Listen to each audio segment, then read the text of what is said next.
Audiobooks presents Phantastes, a fairy romance for men and women by Macdonald. In good sooth, my masters, this is no door, yet is it a little window that looketh upon a great world. A spirit, the undulating and silent well, and rippling rivulets and evening gloom, now deepening the dark shades, for speech assuming, held commune with him, as if he and it were all that was. Chalice Alistair.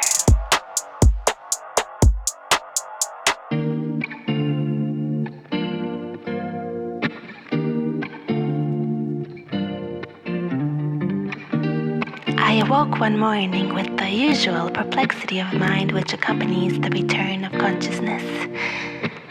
As I lay and looked through the eastern window of my room, a faint streak of peach color dividing a cloud that just rose above the low swell of the horizon announced the approach of the sun.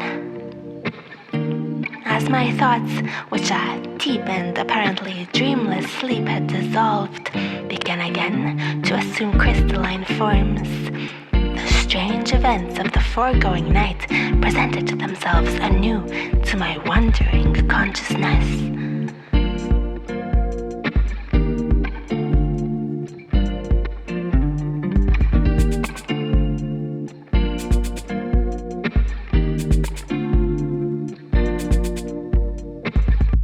The day before had been my 21st birthday. Among other ceremonies investing me with my legal rights, the keys of an old secretary in which my father had kept his private papers had been delivered up to me. As soon as I was left alone, I ordered lights in the chamber where the secretary stood. The first lights that had been there for many a year, for since my father's death, the room had been left undisturbed. But as if the darkness had been too long an inmate's to be easily expelled, and had dyed with blackness the walls to which, bat-like, it had clung, these tapers served but ill to light up the gloomy hangings, and seemed to throw yet darker shadows into the hollows of the deep-wrought cornice. All the further portions of the room lay shrouded in a mystery whose deepest folds were gathered around the dark oak cabinet which I now approached with a strange mingling of reverence and curiosity.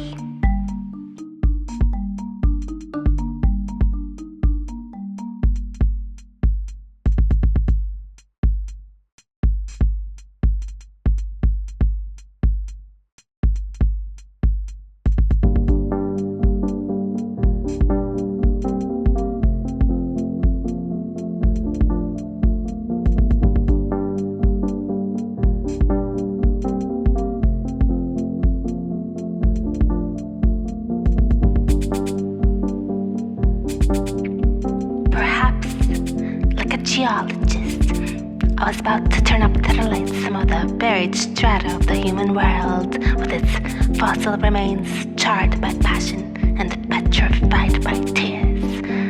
Perhaps I was to learn how my father, whose personal history was unknown to me, had woven his web of story, how he had found the world and how the world had left him.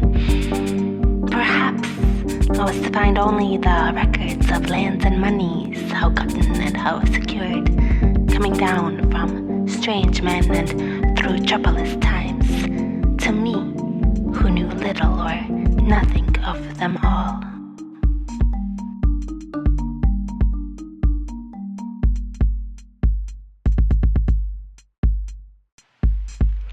Solve my speculations and to dispel the awe which was fast gathering round me as if the dead were drawing near, I approached the secretary, and having found the key that fitted the upper portion, I opened it with some difficulty, drew near the heavy, high-backed chair, and sat down before a multitude of little drawers and slides and pigeonholes.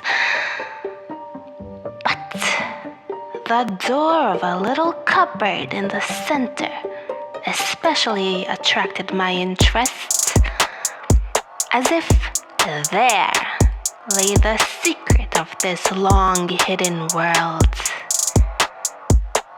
Its key I found.